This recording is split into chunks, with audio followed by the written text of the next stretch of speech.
Mau nggak ada pahala besar dari Allah Subhanahu wa Ta'ala sebagai suami? Mau Pak? Insya Allah diamalkan nggak? Ada Pak. Ini ibu nanti praktekan ya. Diminta ke bapaknya. Ada 5 kebiasaan suami yang akan mendatangkan pahala besar dari Allah. Ada berapa Pak? Ada 5 dicatat. Yang pertama apa? Selalu memuji istrinya, yaitu dengan panggilan-panggilan yang romantis. Osok tara Pak? Tara? Ayeuna. Apa Bu panggilan yang romantis itu? Misalnya apa? Bebek, sayang. Pernah nggak dipanggil oleh bapak sayang atau bebek? Memuji istrinya dengan panggilan yang romantis, karena Rasulullah itu tidak pernah memanggil nama kepada Siti Aisyah atau Khadijah. Ya Humairah. Kenapa istri ingin dipanggil dengan panggilan yang romantis? Karena kelemahan istri itu di sini Bu, betul nggak? Di telinga. Coba kalau ibu disanjung oleh suami kumaha? Berbunga-bunga. Yang kedua,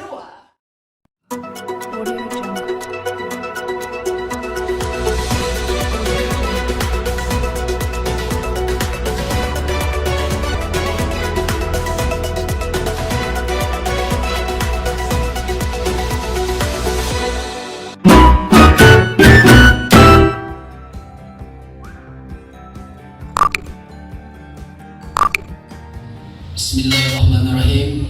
Assalamualaikum warahmatullahi wabarakatuh. Alhamdulillahirabbil alamin. Wassalatu wassalamu ala asrofil anbiya'i wal mursalin Sayyidina Muhammadin wa ala alihi wa sahbihi ajma'in, amma ba'du. Hadirin Bapak dan Ibu serta adik-adik remaja yang dimuliakan Allah. Mungkin malam ini menjadi malam yang ya detik-detik terakhir bagi kita untuk sama-sama kita akan ditinggalkan bulan suci Ramadan yang tentunya tidak ada jaminan lagi kita untuk bisa kembali di Ramadan yang akan datang. Untuk itu mari kita gunakan sisa yang hanya tinggal 2 hari lagi. Kita semakin mengencangkan ikat pinggang kita untuk dapat bertakarub kepada Allah Subhanahu wa Ta'ala, dan semoga amal ibadah khususnya puasa kita diterima oleh Allah Subhanahu wa Ta'ala. Hadirin rahimakumullah, suatu hari sehabis sholat Id, tiba-tiba Rasulullah mengangkat tangan dan mengucapkan amin 3 kali. Sahabat heran kemudian bertanya, ya Rasulullah, kenapa tadi sehabis sholat Id tidak ada angin, tidak ada hujan, engkau mengucapkan amin 3 kali? Rasulullah menjawab, wahai sahabat-sahabatku, tidakkah kalian tahu tadi sehabis sholat Id Jibril datang kepadaku dan dia berkata, ya Rasulullah, aku hendak berdoa kepada Allah, maukah engkau mengaminkannya? Kata Rasulullah, silakan Jibril. Ini secara logika Bapak dan Ibu, kalau seandainya, bukan seandainya, kalau Jibril berdoa Rasulullah mengaminkan, kira-kira doa ini meleset atau tidak? Tidak akan mungkin. Kira-kira doa ini diijabah atau tidak? Pasti diijabah. 3 permohonan Jibril yang 3 kali diaminkan oleh Rasulullah pada tanggal 1 Syawal, yaitu bertepatan dengan Idul Fitri. Yang pertama, Jibril memohon kepada Allah, ya Allah, aku memohon kepadamu pada tanggal 1 Syawal ini, jangan engkau terima ibadah puasa dan ibadah-ibadah lain hamba-Mu seorang anak yang durhaka kepada kedua orang tua. Anak yang durhaka kepada kedua orang tua, jangan harap puasanya akan diterima oleh Allah. Makanya kenapa Bapak dan Ibu kita ada tradisi mudik. Sehabis kita sholat id misalnya, kita langsung pulang. Yang kita tuju, apalagi bagi seorang anak laki-laki, pasti adalah kedua orang tuanya. Kita di sini yang hadir tidak semua orang tua, tapi kita yang hadir di sini pasti kedudukannya adalah seorang anak. Maka siapapun anak, jadi apapun anak, kalau durhaka, kurang ajar kepada orang tuanya, jangan harap puasa sekarang diterima oleh Allah. Makanya sehabis sholat id, yang pertama kali kita tuju adalah ibu dan bapak kita.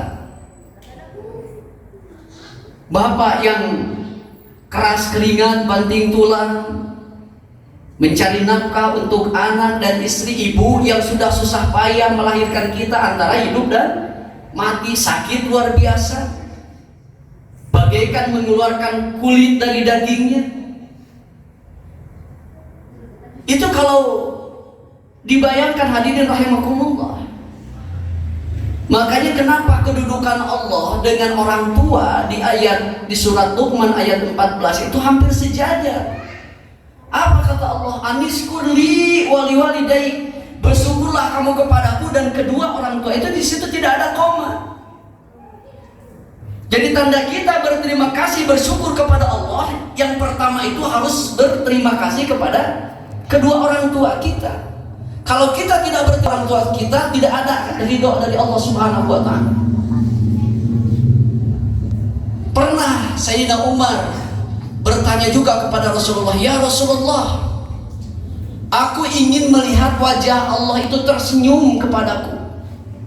Itu bagaimana caranya?" Kata Rasulullah, "Wahai Umar, kalau engkau ingin melihat wajah Allah tersenyum kepadamu, maka buatkan senyuman di wajah ibumu. Ibumu tersenyum karena akhlakmu, ibumu tersenyum karena tersenyum karena kesuksesanmu, disitulah wajah Allah tersenyum kepadamu.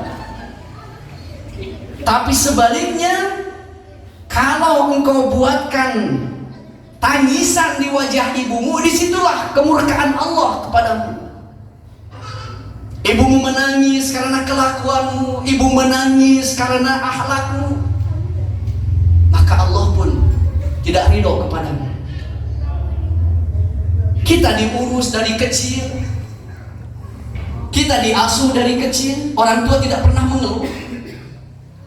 Kalau kita bayangkan hadirin rahimakumullah, kita yang pada saat ini masih ada orang tua, tapi coba kalau kita berpikir, bagaimana kalau hari ini orang tua sudah terbujur kaku, tidak bisa apa-apa alias sudah menjadi mayit, kita sudah tidak bisa lagi melihat senyumannya, mendengar candaannya, mendengar doanya.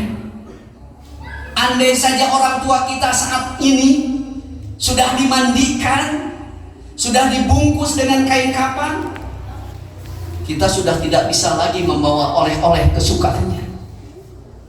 Andai hari ini orang tua kita sudah diusung ke liang lahat, disitulah terakhir kita melihat jasadnya. Penyesalan, hanya penyesalan. Untuk itu hadirin rahimakumullah, hormatilah, muliakan orang tua, terutama di bulan suci Ramadan ini. Pasti ibadah puasa kita akan diterima oleh Allah Subhanahu wa taala.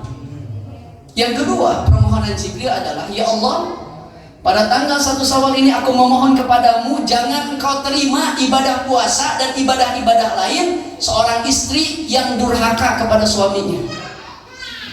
Bu, dengar?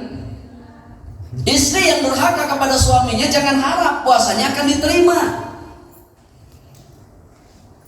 Maka istri bertanya, bagaimana, ada nggak suami yang durhaka kepada istri? Bukan masalah durhaka atau tidaknya, tapi karena suami itu adalah pemimpin, dialah yang akan diminta pertanggungjawabannya nanti di akhirat. Maka sehabis sholat id, seorang istri yang pertama kali harus diburu bukan orang tua, tapi suami. Ada istilah surga manut, neraka kadut. Jadi surga itu bagi suami ada bagi istri ada di suami. Ya, meskipun di dalam rumah tangga kan tidak ada rumah tangga yang lurus datar. Misalnya kalau bapak dan ibu di sini ada yang sudah 30 tahun berumah tangga, bahkan ada yang 50 tahun berumah tangga. Tapi kan rumah tangga itu tidak semudah apa yang kita bayangkan. Rumah tangga itu rumit. Kalau rumah sederhana, rumah makan, rumit sekali. Karena apa di dalam rumah tangga itu apa? Ada sekolah yang paling lama, ada ibadah yang paling lama. Jadi istri dituntut untuk taat kepada suami. Begitu juga suami harus bertanggung jawab kepada istri. Ini bapak-bapak, mau nggak ada pahala besar dari Allah Subhanahu wa Ta'ala sebagai suami? Mau Pak? Insya Allah diamalkan nggak? Ada Pak. Ini ibu nanti praktekan ya. Diminta ke bapaknya. Ada 5 kebiasaan suami yang akan mendatangkan pahala besar dari Allah.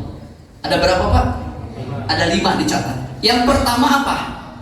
Selalu memuji istrinya, yaitu dengan panggilan-panggilan yang romantis. Osok tara Pak? Tara? Ayeuna.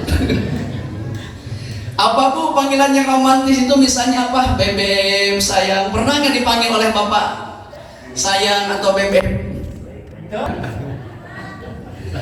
Memuji istrinya dengan panggilan yang romantis, karena Rasulullah itu tidak pernah memanggil nama kepada Siti Aisyah atau Khadijah, ya Humairah. Kenapa istri ingin dipanggil dengan panggilan yang romantis? Karena kelemahan istri itu di sini Bu, betul nggak? Di telinga. Coba kalau ibu disanjung oleh suami kumaha? Berbunga-bunga. Yang kedua, kebiasaan suami yang akan mengundang pahala besar di sisi Allah adalah selalu mencium istrinya. Selalu mencium istri. Pak, ada 5 anggota tubuh istri yang tidak boleh dilewatkan untuk dicium oleh suaminya jika bapak ingin dibalas pahala yang besar dari Allah. Pertama, dicium ubun-ubunnya. Yang kedua, dicium keningnya. Yang ketiga, dicium pipinya. Yang keempat, dicium punggung tangannya. Dan yang kelima, dicium telapak tangan. Sok praktekin. Dicium ubun-ubunnya supaya hati istri itu lembut dengan kerang Pak. Yang kedua, dicium keningnya supaya istri itu selalu teringat kepada suami, mau ingat kemana-mana. Dicium pipinya supaya istri selalu sayang kepada suami. Dicium punggung tangannya supaya istri hormat kepada suami. Dan dicium telapak tangan supaya istri setia melayani suami. Siapa praktekan? Insya Allah pahala besar. Yang ketiga, yang akan mengundang pahala besar kepada suami dari Allah adalah selalu memberikan uang belanja kepada istri. Sudah pasti ini mah. Ya Bu ya, memberikan uang belanja kepada istri, lain istri batur. Yang keempat, selalu membantu pekerjaan rumah tangga istri. Lain susis, nusok nyuci ngumah wadah teh Pak. Tapi justru itu teh pahala besar di sisi Allah. Tapi istri ulah kangenan. Tentang suami rajin, istrinya jadi pengadulan. Itu juga dosa. Dan Rasul tidak pernah menyuruh kepada istri apapun. Sebisa beliau kerjakan, dia beliau kerjain sendiri. Dan yang kelima apa? Selalu mengajak healing, jalan-jalan. Namun ibu gering tekudu ke dokter Bu, tekudu ke rumah sakit, bawa jalan-jalan komo ke toko emas mah. Cager dijamin. Nah, itu kewajiban suami yang akan mengundang pahala besar di sisi Allah. Begitu juga istri ibu. Istri itu pengen masuk surga, mudah. Satu, sholat 5 waktu tidak boleh tinggal kecuali kalau ada tamu Ciberem tong maksakeun. Yang kedua, puasa Ramadan. Yang ketiga, menutup aurat. Dan yang keempat, taat kepada suami. Dijamin istri akan masuk surga dari arah pintu mana yang dia mau. Jadi kuncinya itu apa? Taat kepada suami. Kalau taat mah masing sholat getol, puasa getol, menutup aurat. Tapi kalau suami tidak taat kepada suami, jangan harap surga akan didapat. Nah itu. Jadi seorang istri meskipun punya orang tua, tapi yang pertama kali diburu tiada lain adalah ridhonya suami. Dan yang ketiga, hadirin rahimakumullah, ini menyangkut silaturahmi. Kata Jibril, ya Allah, pada tanggal 1 Syawal ini aku memohon kepadamu, jangan engkau terima ibadah puasa dan ibadah-ibadah lain seseorang yang tidak mau memaafkan kesalahan orang lain. Orang yang tidak mau memaafkan kesalahan orang lain, jangan harap puasanya akan diterima oleh Allah Subhanahu wa Ta'ala. Memaafkan itu lebih mulia daripada meminta maaf. Memaafkan itu di atas posisinya. Ketika ada orang yang meminta maaf kepada kita, maka kita maafkan, disitulah pahala besar oleh Allah. Dan ada nilai tambah, kata Rasulullah, Bapak dan Ibu ingin masuk surga dengan mudah? Ingin dihisab dengan cepat? 3 hal. 1, sil liman qata'ah, silaturahmi kepada orang yang tidak pernah silaturahmi kepada kita. Kudu datang kan utara, datang. Kudu berkunjung kan utara, berkunjung. Dina hatema rek ranaun nanti kudu datang ke siata kita datang, itu cek nafsu. Tapi Rasul balas kejahatan dengan kebaikan. Yang kedua, wa'ati liman harama, harus memberi kepada orang yang pelit. Bin koret, bin keket mengkene, bin buntut kasiran, mbahna pelit. Kudu dibere. Tanya nilai tambah. Kalau kita memberi kepada orang yang biasa memberi, itu kan biasa.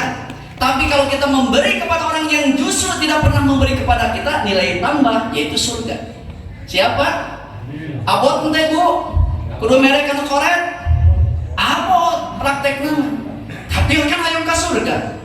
Dan yang terakhir, waqfu liman zalama, selalu memaafkan kesalahan-kesalahan orang lain. Meskipun berkali-kali kita dizolimi, disakiti, tapi kita terus legowo dan lapang dada. Itulah orang-orang calon surga. Itulah Bapak dan Ibu, mudah-mudahan ketiga golongan tadi tidak ada pada diri kita. Kita selalu berbakti kepada kedua orang tua kita, kemudian istri, semua jamaah Masjid An-Nur ini istri yang solehah semua, calon-calon surga semua. Dan yang ketiga, kita selalu memaafkan kesalahan-kesalahan orang lain.